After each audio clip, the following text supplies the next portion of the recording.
Muy bien, Ruth capítulo 4, vamos a leer del versículo 13 al 22. Ruth capítulo 4, versículo 13 al 22 dice así: Vos pues tomó a Ruth y a ella fue su mujer y se llegó a ella, y Jehová le dio que concibiese y diese a luz un hijo. Y las mujeres decían a Noemí: Loado sea Jehová, que hizo que no te faltare hoy pariente, cuyo nombre será celebrado en Israel, el cual será el restaurador de tu alma y sustentará tu vejez. Pues tu nuera, que te ama, lo ha dado a luz, y ella es de más valor para ti que 7 hijos. Y tomando Noemí el hijo, le puso en su regazo, y fue su haya. Y le dieron nombre las vecinas diciendo: le ha nacido un hijo a Noemí, y lo llamaron Obed. Este es padre de Isaí, padre de David. Estas son las generaciones de Fares. Fares engendró a Esrón, Esrón engendró a Ram, Ram engendró a Aminadab, Aminadab engendró a Naasón, y Naasón engendró a Salmón. Salmón engendró a Boz, y Boz engendró a Obed, y Obed engendró a Isaí, e Isaí engendró a David. Vamos a orar, hermanos. Padre celestial, Señor nuestro, muchas gracias, Señor, por poder llegar a esta parte final del libro. Gracias, Señor, por todo lo que nos ha enseñado a lo largo de estas semanas. Gracias, Padre, porque hemos visto tu fidelidad en cada porción de las Escrituras. Yo te ruego, Padre, que como todos los domingos nos acompañes y que confrontes nuestros corazones. Padre, permite que nuestros corazones estén atentos a tu palabra, que podamos estar sensibles y aprender aún más de lo que tú nos quieres decir por medio de estos versículos. Gracias, Señor, en el nombre de Jesús. Amén. Bien, hermanos, todo lo que estamos aquí, toditos sabemos lo que esperar con ansias, algo que sabemos que en algún momento tiene que llegar. Por ejemplo, puede ser el cierre de un proyecto, puede ser la graduación de un hijo o la llegada de un fruto después de mucho esfuerzo. Y cuando finalmente sucede eso, lo que decimos siempre es: ¡qué alegría! Por fin hemos conseguido lo que tanto estábamos esperando. Así que no hay nada que se compare, hermanos, con aquello que esperábamos que se cumpliese. No hay nada. Ahora, hoy, al llegar al final del libro de Ruth y a la consumación tan esperada de la obra de Dios, debemos decir qué gozo, porque a lo largo de esta historia, lo que nosotros vimos es que Ruth encuentra finalmente un redentor, que Noemí recibe restauración y que Dios comienza a preparar la línea que llevará al rey David. Y finalmente, según la genealogía que lo pueden leer en Mateo capítulo 1, a nuestro Señor Jesucristo. Entonces, al contemplar este libro, hermanos, en su totalidad, podemos ver la fidelidad de Dios en cada capítulo. Por ejemplo, la pérdida del dolor de Noemí, lo hemos visto. La valentía y la fidelidad de Ruth al seguir a su suegra, lo hemos visto. Hemos visto también la providencia que guía cada encuentro y hemos visto la obra perfecta de Dios en cada detalle hasta la consumación de lo que vamos a ver el día de hoy.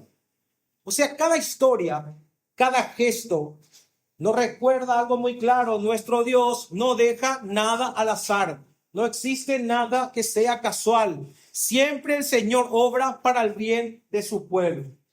Por eso, hermanos, quiero dar gracias públicamente y con ustedes presentes a Dios por este libro tan precioso. Porque cuando iniciamos el libro parecía un libro de amor, pero finalmente se terminó mostrando un libro donde vemos la majestuosidad de la providencia de nuestro Dios y cómo las cosas casuales, y atiendan bien, cosas casuales pueden llegar finalmente a tener un impacto eterno.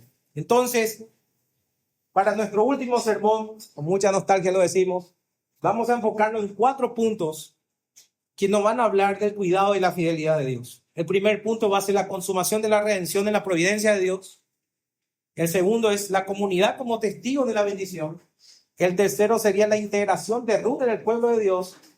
Y cuarto, la genealogía que conduce al cumplimiento mesiánico. ¿Ven? El Señor nos ayude. Vamos a leer el versículo 13.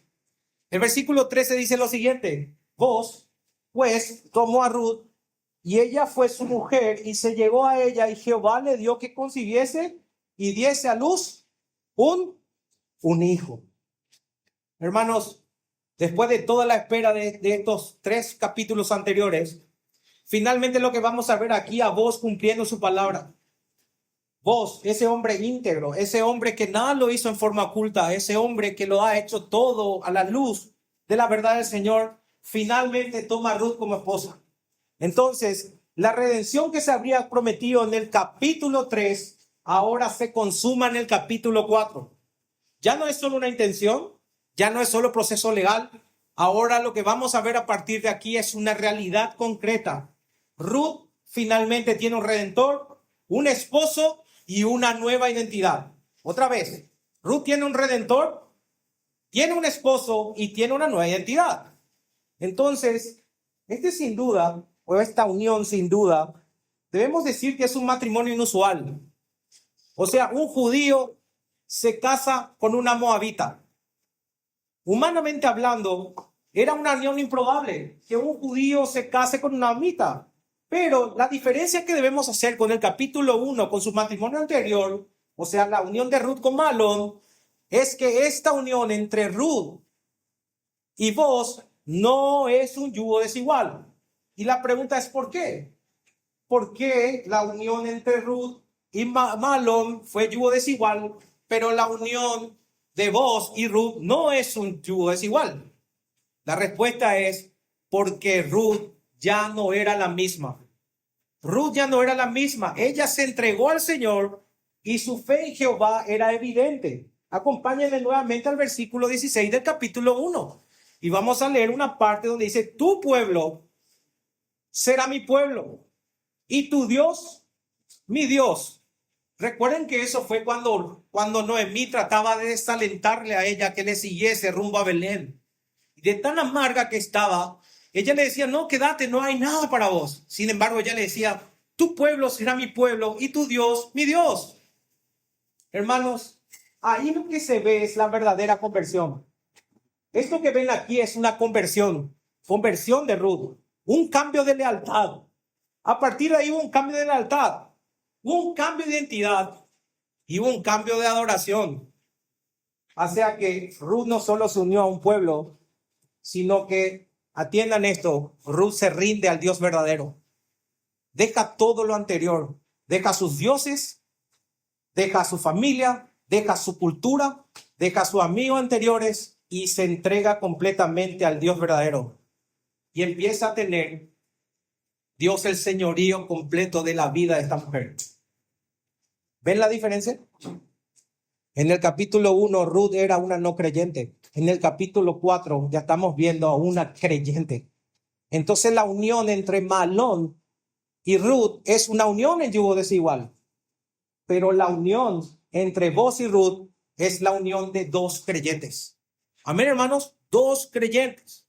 Y como fruto de esta unión, dice la palabra que Ruth concibe. Pero el texto es muy claro en algo. Subrayen lo que dice el texto. Porque el autor no deja pasar por alto que Jehová es quien le dio que concibiese. Es importante entender eso. Jehová le dio que concibiese. Aquí es como si fuera que el autor te dirige y me dirige a mí algo más allá de lo visible. Porque con esta palabra lo que te está diciendo es que esto no fue simplemente resultado de algo natural del matrimonio, sino que fue una intervención directa de Dios. Dios interviniendo. Fue Él el que hizo posible la vida. ¿Ven? Dios interviene. Ahora, esto es mucho más significativo si recordar que en su primer matrimonio Ruth no tuvo hijos. ¿Recuerdan? Ruth se casó con Mahlón. Mahlón muere. Ellos no pudieron tener hijos. Y quiere decir que al decir esto es mucho más significativo porque ahora sí tiene un hijo. O sea, años pasaron sin fruto. Pero ahora lo que nosotros vimos en el tiempo de Dios, bajo la bendición de Dios, es que ella sí concibe. Ahora, hermanos, te pregunto, ¿qué es lo que nos puede enseñar un dato como este? Yo quiero que me atiendan en esta parte, en especial los que tienen hijos y los que se están por casar o los que se casaron. Lo que nosotros tenemos que entender, y a todos los que nos visitan por primera vez, es que la vida no está en la mano del hombre. La vida no está en la mano del hombre, la vida está en la mano de Dios. Otra vez, la vida está en las manos de Dios y no en las manos del hombre. Yo le digo esto como médico y pastor. El hombre puede planificar, ¿verdad? El hombre puede decidir. El hombre puede organizar su vida, pero no tiene el control último.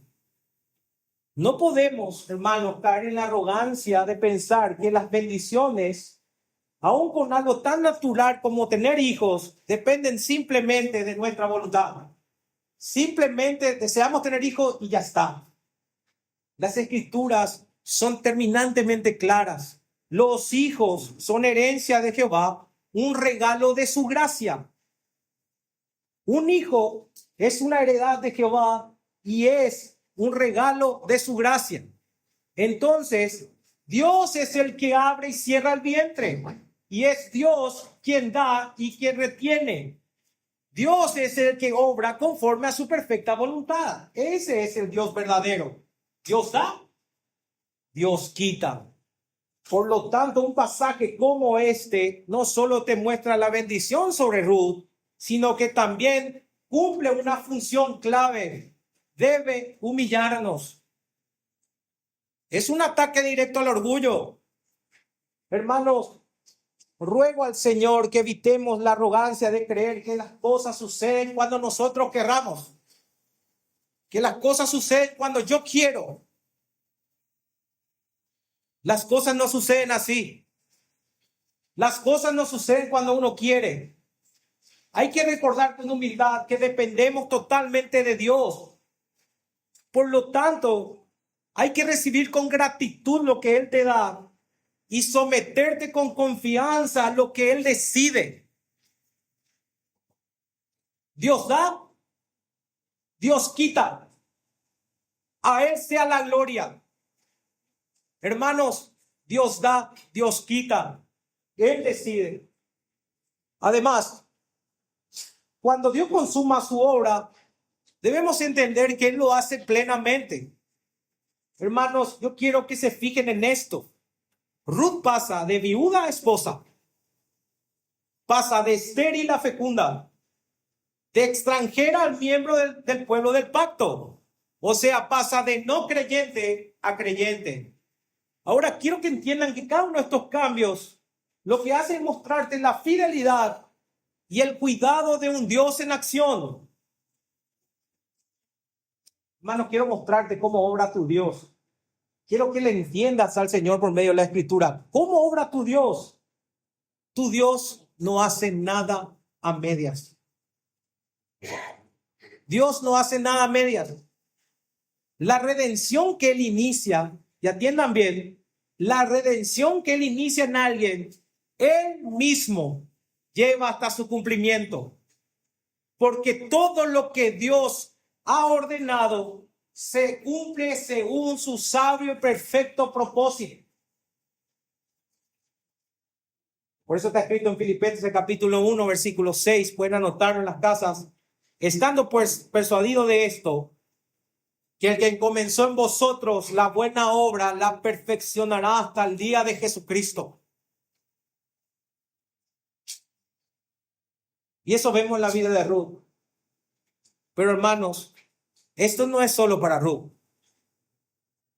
Todo aquel que cree, y atiéndanme bien, todo aquel que cree en Cristo va a experimentar la misma obra perfecta de Dios. Cuando Dios comienza la obra de la salvación en nosotros, hermanos, Él lo va a llevar hasta la consumación. Recuerden ese día que te predicaron. Recuerden cuando te picó el bichito de esto, es verdad. Y cómo eso empezó y dónde estás hoy y qué es lo que crees hoy. Muchas luchas, muchas dudas, muchas cosas pasaron por el camino. Sin embargo, hoy está aquí y está firme en la fe. Eso es porque aquel que comenzó la obra la perfeccionará hasta el día de Jesucristo. Así que cada vida transformada por gracia será completada según su propósito eterno y nada en su obra quedará incompleto. Hermanos, el Dios que transformó la vida de Ruth también va a transformar la tuya. Por eso, si decís que sos cristiano, es lógico que haya una santificación progresiva en tu vida. Y entiéndanme bien, no quiero que me malinterpreten. Yo no estoy diciendo perfección, otra vez. Yo no estoy diciendo que sean perfectos, pero sí estoy diciendo lo siguiente. Si bien no soy el que debería ser, tampoco soy el que alguna vez fui. Y me voy aquí a 6 meses. ¿Y qué tengo que volver a decir? Si bien no soy el que debería ser, tampoco soy el que alguna vez fui. Y eso, hermanos, es una marca indeleble del que el Señor está actuando en la vida de cada uno de ustedes. ¿Ven? Ya no somos lo que alguna vez fuimos, pero tampoco somos lo que deberíamos ser. Y eso empieza en nosotros una gana de querer santificarnos. Hermanos, otra vez, no perfección. Yo no estoy predicando perfección. En esta vida no existe perfección porque estamos sujetos bajo pecado. Pero sí estoy diciendo una lucha frontal contra nuestra naturaleza pecaminosa. Y de aquí a 6 meses, no es una cuestión que tenés que rendir ante un pastor y ante los hermanos, sino vos mismo ante tu Señor. En 6 meses tienen que haber cambios reales en tu vida. Y eso quiere decir que ese fueguito que inició se metió más leña y obviamente da mayor calor, hasta el punto de que uno tiene que estar incendiado del Señor. Ahora, un fuego perfecto, no. No estamos diciendo eso, pero sí tiene que haber un proceso de santificación claro. ¿Ven? Vamos a nuestro segundo punto. La comunidad como testigo de la bendición. Dice en los versículos 14 y 15, y las mujeres decían a Noemí, loado sea Jehová que hizo que no faltase hoy pariente, cuyo nombre será celebrado en Israel, el cual será restaurador de tu alma y sustentará tu vejez, pues tu nuera que te ama lo ha dado a luz y ella es de más valor para ti que 7 hijos. Ahora es interesante notar que tras el nacimiento del niño, las mujeres de Belén no felicitan a la madre biológica, o sea, no felicitan a Ruth, sino felicitan a Noemí. ¿Se dieron cuenta?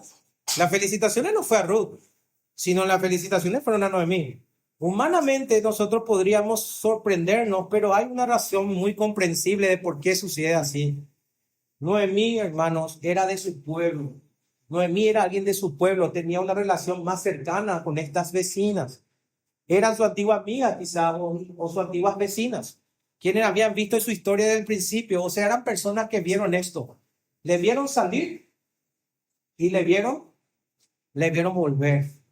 Le vieron salir llena, le volvieron a ver venir vacía. Y no solamente eso. Cuando le dijeron, ella es Noemí, ella dijo, llámeme Mara, porque soy amarga.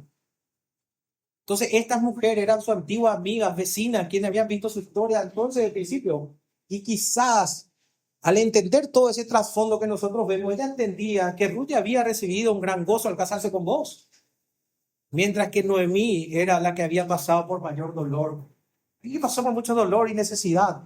Entonces, ¿quién necesitaba ser consolada? Ruth, Noemí. En este caso, Noemí. Pero más allá de las razones humanas, lo verdaderamente hermoso es esto. Ellas, esas vecinas, reconocieron la mano de Dios en todo lo que estaba sucediendo y le dieron gloria. Por eso dicen, loado sea Jehová. Hermano, yo quiero que entiendan que la gente tiene que alabar al Señor y ver la obra del Señor en nosotros. Y aquí dice, loado sea Jehová. Loado sea Jehová. Ahora, en el contexto es un pueblo que reconoce a Dios en medio de los eventos cotidianos. Aún como el nacimiento de un niño, eso es evidencia de una salud espiritual. Esto, ¿sabe qué nos muestra? ¿Recuerdan lo que yo dije en el capítulo 1? En el capítulo 1 yo dije que la hambruna era consecuencia de juicio. ¿Se acuerdan? Pero esto, al ver que están diciendo loado Jehová, al reconocer un nacimiento, lo que te está mostrando es que Israel estaba volviendo a Dios, dejando atrás la apostasía que vimos al inicio de este libro. Aquí vemos una Israel transformada. Y miren lo que pasa si uno vuelve al Señor. Vayan conmigo a Segunda de Crónicas, capítulo 7, versículo 14. Voy a leer yo por una cuestión de tiempo. Miren lo que dice. Si se humillare mi pueblo, sobre el cual mi nombre es invocado, y oraren y buscaren mi rostro, y se convirtieren de sus malos caminos, entonces yo oiré desde los cielos y perdonaré sus pecados y sanaré su tierra. Recuerden, esta era una tierra donde empezó a haber una hambruna, y la hambruna era un juicio. Y era en el tiempo de los jueces donde había un caos espiritual. Pero aquí estamos viendo que están volviendo al Señor, y el Señor dice, yo voy a inclinar mi oído y voy a escuchar y voy a sanar la tierra, pero si buscan mi rostro y se arrepienten. O miren lo que dice Joel, capítulo 2, versículo 25 al 26. Y os restituiré los años que comió la langosta, el saltón, el revoltón y la rúa, mi gran ejército que envié contra vosotros. Comeréis abundantemente y os saciaréis, y alabaréis el nombre de Jehová vuestro Dios, que hizo maravillas con vosotros, y nunca más mi pueblo será avergonzado. Hermanos, el pueblo que se arrepiente, el Señor bendice. Hermanos, Dios restaura y bendice después de que haya un arrepentimiento genuino. Esto se aplica a un pueblo, pero también se aplica a lo personal. Aquel que se arrepiente y vuelve al Señor, el Señor le restaura. Y lo que la langosta comió, y lo que comió, aquí dice la oruga, el Señor dice, no importa, vas a comer abundantemente, porque yo te bendigo.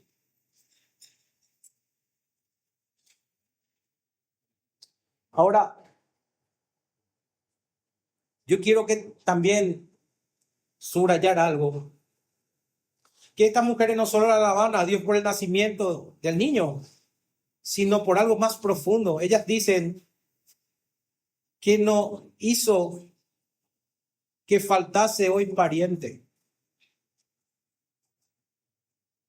que hizo que no faltase pariente. O sea, loado sea Jehová, que hizo que no faltase pariente. Aquí nuevamente aparece la palabra clave del libro de Ruth. Pariente es Goel. Goel es redentor. Cuando hablamos de parientes, hablamos del pariente redentor. Nuevamente están diciendo redentor. Ahora surge una pregunta.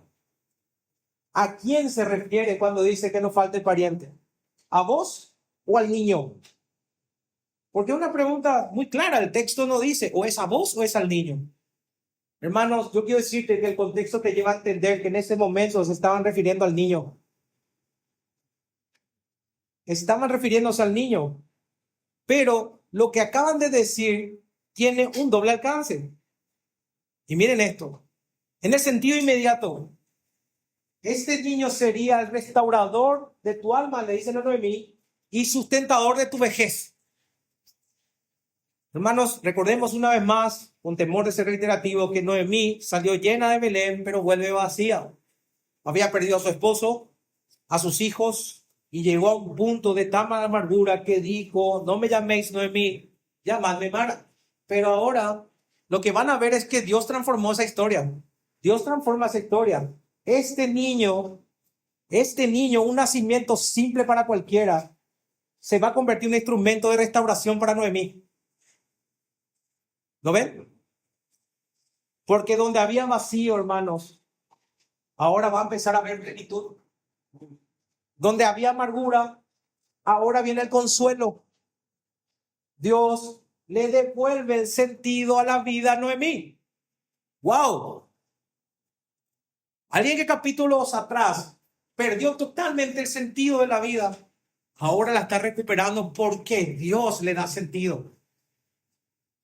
Hermanos, la vida no tiene sentido sin el Señor. Nada te va a saciar. Nada te va a llenar. Lo único que le da sentido a esta vida es el Señor Jesucristo. Es lo único. Pero también en un sentido más profundo y profético, y atiendan esto, sin que esas mujeres entendieran completamente, esas palabras que hablaban de que nos falta un pariente apuntaban mucho más allá, porque ese niño finalmente va a formar parte de una línea que culminaría siglos después. Algunos dicen entre 400 o 500 años después, en el verdadero pariente redentor, Jesucristo. Hermanos, ese pariente cercano, ese redentor, ese Goel, encuentra su cumplimiento final pleno y completo en el verdadero pariente redentor, que es el Señor Jesucristo. Hermanos, Cristo es el verdadero redentor del pueblo. Cristo es quien restaura tu alma. Cristo el que sostiene tu vida. Y Cristo no solamente te sostendrá en la vejez, sino te va a sostener por la eternidad. ¿Ven la diferencia?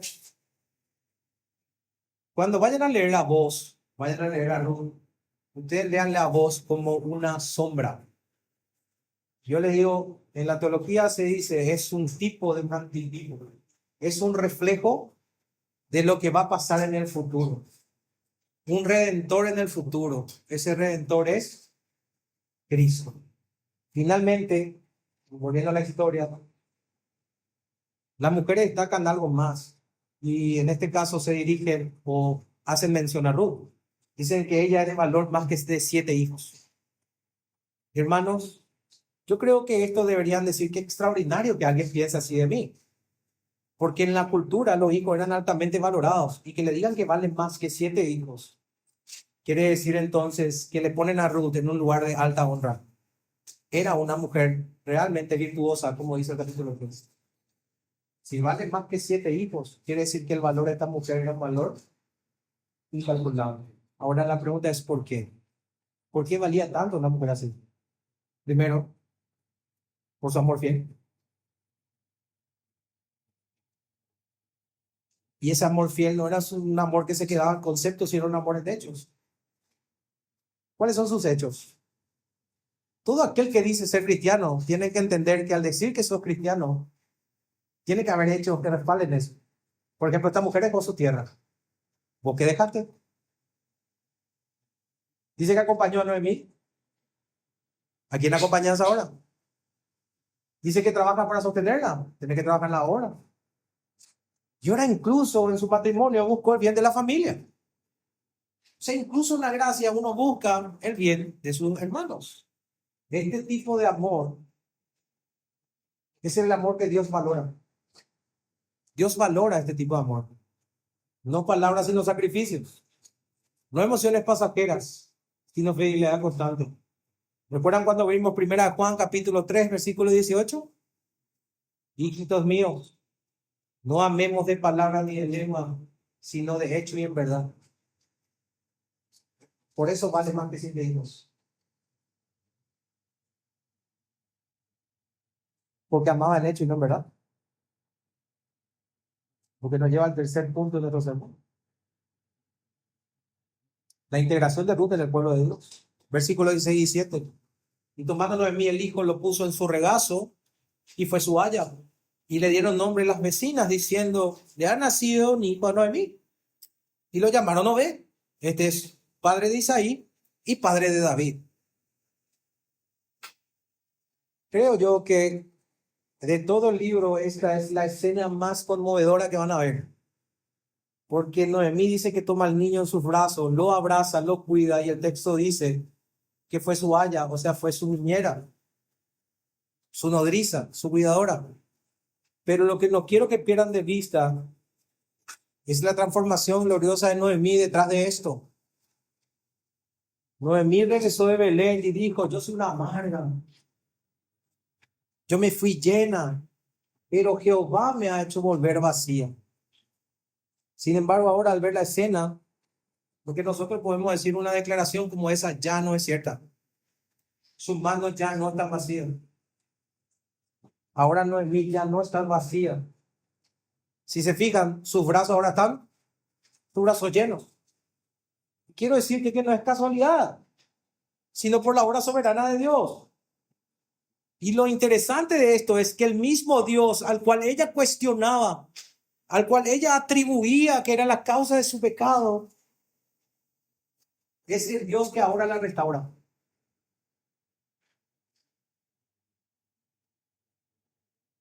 Hermano, hermana, Dios es capaz de revertir completamente tu condición. Amigo, Dios es capaz de cambiarte. Porque donde hay vacío, Él trae plenitud. Donde hay amargura, Él trae gozo. Nunca lo olvides. Te ruego, ten fe, cree. Por otra parte, el texto dice algo muy llamativo. Otra vez, el texto dice hijo de Noemí. Sabemos que biológicamente es hijo de Ruth, pero aquí en sentido legal y redentivo. Este niño viene a ocupar el lugar de Mahlón, ¿recuerdan? Ocupa el lugar de Mahlón al levantar el nombre de la familia, a ser heredero dentro del linaje de Israel. Entonces es el hijo de Ruth por naturaleza, pero hijo de Noemí de propósito redentor. ¿Y cómo le vemos a Noemí? Como una abuela, abrazándolo, cuidándole, dándole amor. ¿Y cuál es el contraste? Después de mucho dolor, aquí hay esperanza. Después de tanta pérdida, ahora hay un propósito. ¿Se dan cuenta cómo cambió? Hermano, esto es una gracia abundante de Dios. Además, es interesante que el niño recibe el nombre dado por las vecinas. Son las vecinas los que nombran al niño. Y le ponen Obed. Obed significa siervo. ¿Cómo se va a llamar? Obed. Y Obed significa siervo. Porque ellas entienden que ese niño sería quien cuidaría de Noemí. Ese niño es el que va a sostenerla en su vejez. Pero el texto yo creo que lo lleva un poco más lejos. Porque te dice, Obed finalmente va a ser el padre de Isaí. Y va a ser el abuelo del rey David. Por lo tanto, hermanos, para ir concluyendo, porque a partir de este capítulo Ruth desaparece. Ruth la moabita, esa extranjera del capítulo 1, ahora está plenamente integrada en el pueblo de Dios. Su descendencia no solo forma parte de Israel, sino que forma parte de la línea real. Hermano, esto rompe todo tipo de esquema humano. Porque Dios no la excluyó por su origen, Dios no la rechazó por su pasado, sino que dice que Dios lo recibió por su fe. Y aquí lo que vamos a ver es esta verdad. Hermanos, si todavía no has venido al Señor, quiero decirte que Dios no excluye a nadie. Dios no excluye al que viene. Dios no excluye al que viene con fe genuina. Esta mujer moabita cruzó barreras, cruzó culturas sociales, cruzó temas espirituales, pero lo hizo por medio de la fe y la fidelidad. Y lo que vemos aquí es que Dios la honró, no solo dándole un lugar en su pueblo, sino haciéndole parte del plan redentor. Lo mismo puede pasar contigo si te arrepientes hoy de todo corazón y crees en Jesús. Formarás automáticamente parte de la familia del Redentor. Hoy, no mañana, hoy. Si hoy te arrepientes y crees, el Señor no te rechaza. El Señor te acepta. Y vas a formar parte del linaje del Salvador y Redentor verdadero, el Señor Jesucristo. Y hermanos, reitero, Ruth siendo la protagonista del libro, casi desaparece de este capítulo final. Y hay una enseñanza más. El libro quiere enseñarte algo. Hermanos, muchas veces los siervos más importantes en el plan de Dios son aquellos que pasan desapercibidos.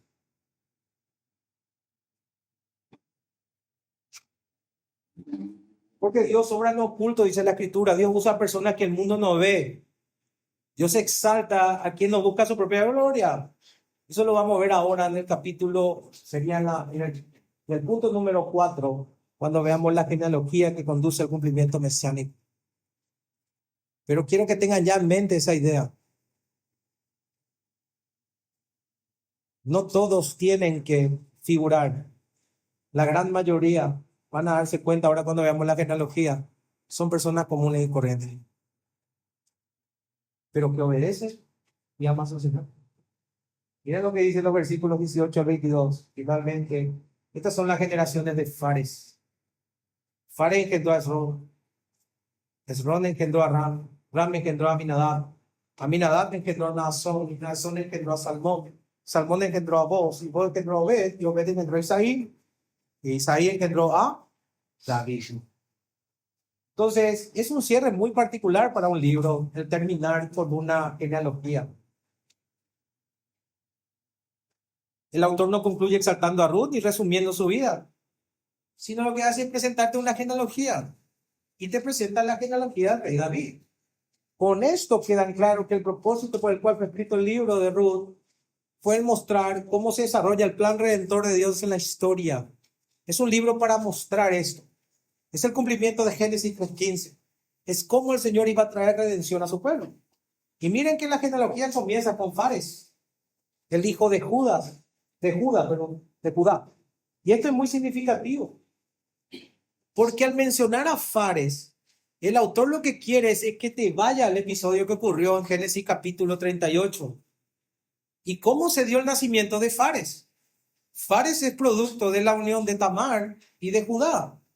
Y cuando vayan a ver la forma pecaminosa en que Tamar se viste como una prostituta y cómo Judá la toma y concibe de él un hijo, van a darse cuenta que hay una relación extremadamente pecaminosa en cómo se dio eso. Y esto es impactante, hermanos, porque si se dan cuenta, forman parte de la genealogía. Y es una situación marcada por el pecado, la vergüenza y la inmoralidad. Dios de ahí traza la línea que conducirá al rey David y finalmente al Mesías. Así que lo que van a ver claramente en una genealogía como esta es que cuando el pecado abundó, sobreabundó. Cuando el pecado abunda, hermanos, sobreabunda la gracia. Te pone primero al hijo de una unión que es pecaminosa. Fares. Luego la genealogía avanza, dice Esrón, Ran, Aminadab, Naasón y Salmón. De muchos de ellos no sabemos casi nada. Hombres que pasaron desapercibidos en la historia. Solo sabemos, por ejemplo, de Naasón, que fue un líder importante de Judá en el tiempo del Éxodo. Un príncipe sobre su pueblo. Pero de los demás no sabemos nada. No sabemos qué es lo que hicieron, cómo se portaron, cuál era su carácter. No sabemos nada.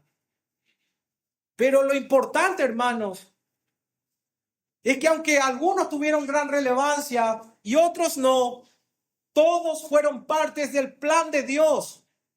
Todos formaban parte de la genealogía del Salvador. Por ende, todos fueron salvos.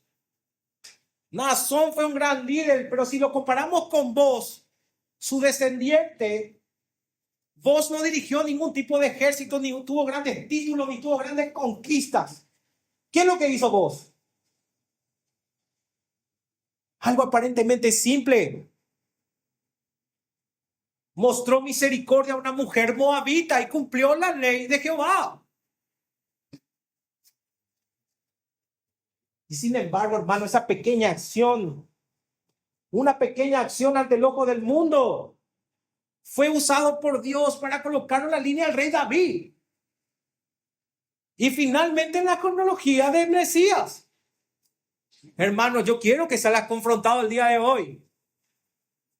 Porque aquí se nos enseña algo clave en la vida del cristiano. Lo que importa no es la posición, sino la predisposición de corazón. No es el tamaño de tus obras, sino la fidelidad con la que obedeces a Dios. No es cuán visible seas, sino cuán disponible estás a cumplir. Porque Dios en su soberanía toma actos simples de obediencia y la entrelazan en un plan redentivo. Por eso, una genealogía como esta culmina en David, que finalmente marca la transición del tiempo de los jueces, un tiempo de caos espiritual, al establecimiento de la monarquía bajo un rey conforme al corazón de Dios. De un acto tan simple que para nadie heroico, casarse y obedecer la palabra del Señor. No hubo conquista, no hubo caballos, no hubo guerra, no hubo una frase heroica. pero sí hubo obediencia, sí hubo ganas, sí hubo misericordia y hubo amor. Como cualquier cristiano debería hacerlo.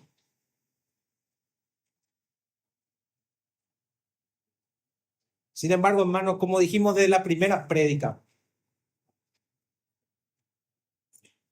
todo esto que estamos diciendo es sobre aquel que debería venir, que ya vino. Porque de la línea de David viene el Cristo.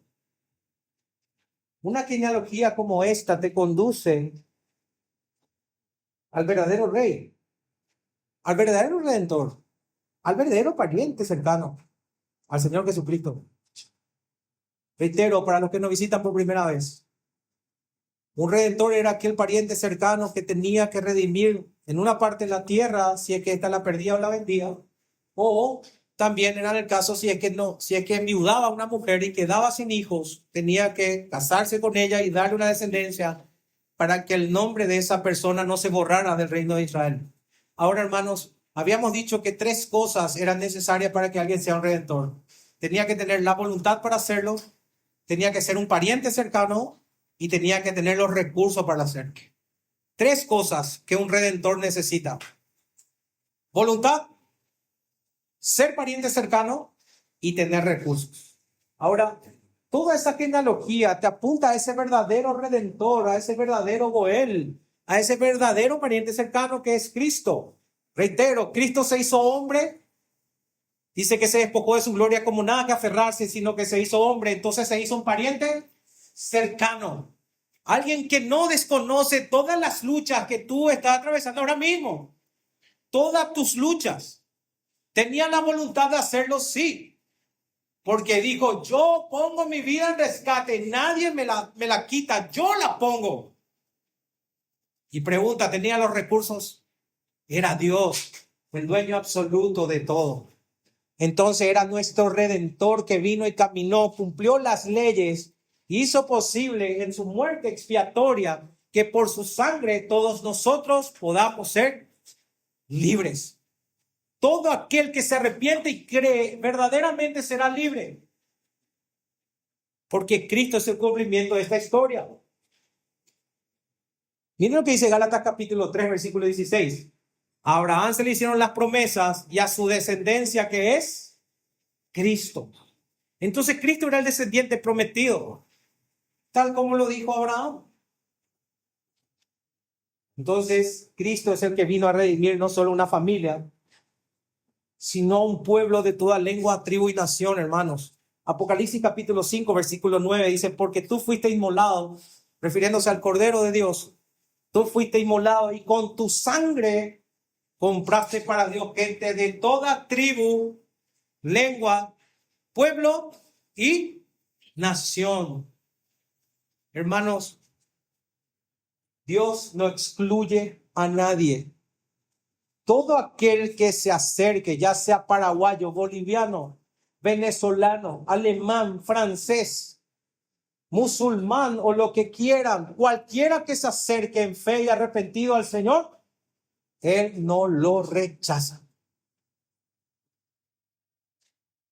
Pero quiero que vean que Cristo es el cumplimiento perfecto del plan de Dios, que Cristo es la esperanza de Abraham, es la bendición de Israel y la salvación de toda la humanidad. ¿Se dan cuenta un acto simple como obedecer? ¿Cómo tiene un impacto en la historia? Hermanos, dejemos de creer en lo que el mundo nos vende, que solamente aquellos que salen y dan grandes discursos son personas públicas, son los que marcan la vida. Personas como vos, que hicieron algo tan simple como obedecer, irrumpieron en la historia de una forma definitiva. En conclusión, hermanos, hoy cerramos nuestra serie del libro de Ruth. Yo creo que ha sido una bendición recorrer estas páginas y descubrir algo distinto a lo que muchas veces se nos dice.